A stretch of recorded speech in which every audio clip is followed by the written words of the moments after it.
La musique est évidemment très présente dans notre programmation parce qu'elle est au cœur tout simplement de la révolution artistique de la seconde moitié du 19e siècle et qu'il y a énormément de passerelles entre musique, poésie et art visuel et c'est exactement ce qui est au cœur de notre projet d'académie Orsay-Royaumont. Le musée d'Orsay et Royaumont ont décidé de s'associer pour faire partager, je dirais, une expérience esthétique complète à ces jeunes qui prétendent découvrir les mystères de l'interprétation du lied et de la mélodie. Dans cette traduction, il faut essayer de trouver des ponts entre le texte et quelque chose qui nous parle à nous directement pour ensuite pouvoir le transmettre dans l'interprétation. C'est vraiment traduire pour interpréter en fait. Et c'est ça qui est passionnant et que j'ai vraiment compris grâce à l'académie. C'est toujours un échange l'enseignement et en particulier cet enseignement-là de la musique, des textes. On apprend à se mettre un peu en regard de tout ça, de laisser passer à travers nous cette musique, cette poésie et de voir ce qu'il en sort.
C'est flagrant, c'est évident chez les jeunes quand ils arrivent. La première fois, ils sont touchés par l'atmosphère, par l'énergie qui se dégage. Je ne sais pas si c'est propre à toutes les abbayes ou à celle-ci, mais il y a quelque chose qui est propice au travail, d'aller loin dans des réflexions, dans un petit peu des méditations sur des poèmes qui nous transportent. Et c'est un terrain de jeu, de travail assez spécial et peut-être un peu unique.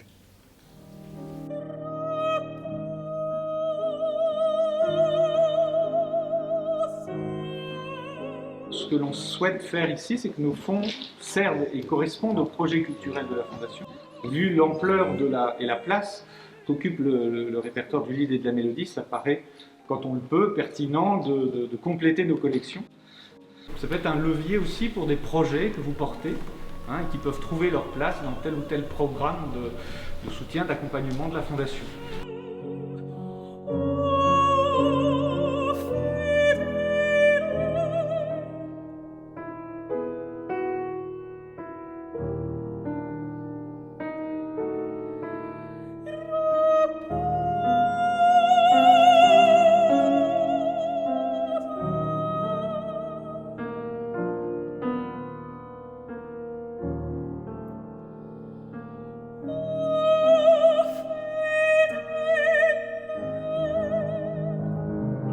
Ce que l'académie m'a apporté d'un point de vue artistique, c'est déjà le travail du duo.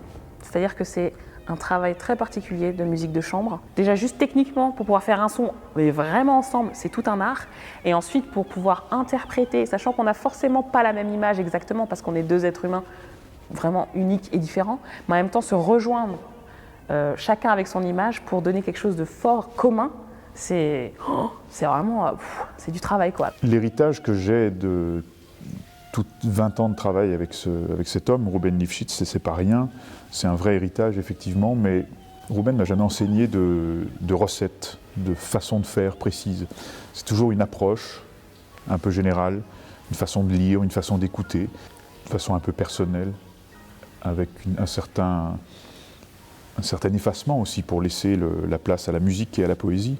C'est ça que j'essaie de montrer, de transmettre.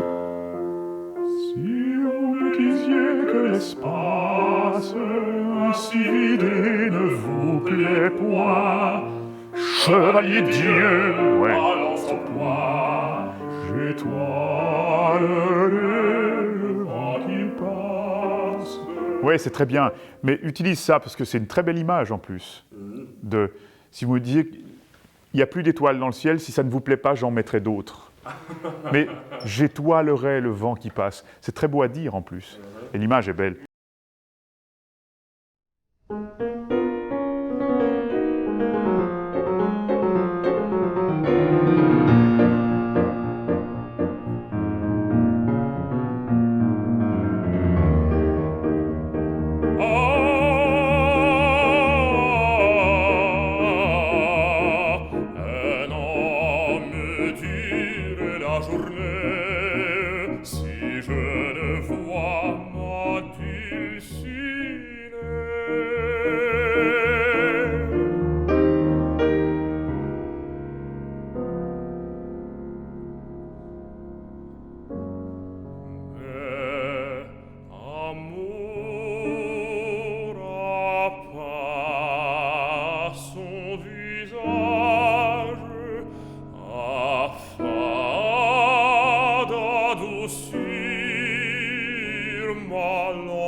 Le projet est fort en lui-même, c'est un peu un projet manifeste pour nous. On l'oublie souvent, mais les musées, c'est d'abord les maisons aussi des artistes. Alors évidemment pour nous, des artistes visuels, mais pas que. Donc là, on s'associe avec Royaumont pour partager aussi notre patrimoine, nos collections avec ces artistes, remettre en contexte en quelque sorte le répertoire qu'ils sont en train de s'approprier. Pour chaque semaine d'académie, nous avons une journée au musée d'Orsay avec 2 intervenants qui nous font voyager dans le musée à travers les collections et qui nous aident à voir les liens entre pas seulement les peintures et les œuvres, mais aussi les peintres, l'époque, les styles. C'est vraiment très fort, en fait, ça donne un nouveau relief à l'interprétation, c'est-à-dire qu'il n'y a plus seulement le texte et notre image qu'on s'est créée, mais il y a aussi une image, une vraie image qui est la peinture, qui nourrit notre interprétation, mais qui nourrit aussi l'imagination des auditeurs, qui donc peuvent nous voir, nous entendre et en même temps voir la peinture, faire le lien. Enfin, moi, je trouve ça fantastique. Après un cycle d'une durée d'1 an de préparation musicale à l'abbaye de Royaumont et d'immersion dans les collections du musée d'Orsay, les jeunes duos de lauréats, chanteurs et pianistes, ayant participé à l'académie, sont invités ensuite à faire une tournée de récital, non seulement au musée d'Orsay et à l'abbaye de Royaumont, mais aussi partout en France et en Europe.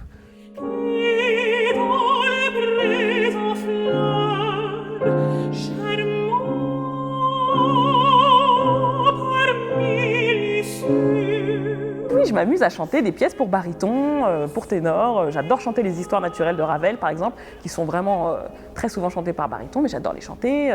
Enfin voilà, je trouve qu'en soi, on devrait chanter tout ce qui nous va. Et ce qui nous va, on le sait mieux que personne, parce qu'on est en nous. Donc on sent ce qui se passe, on sent s'il y a une crispation, si dans la voix c'est assez facile, si on le sent. J'essaye toujours d'aller vers ce qui me va et je me fais confiance. Et si ce qui me va, ça a été écrit pour un homme, mais ça me va, je ne vois pas pourquoi je ne le ferai pas.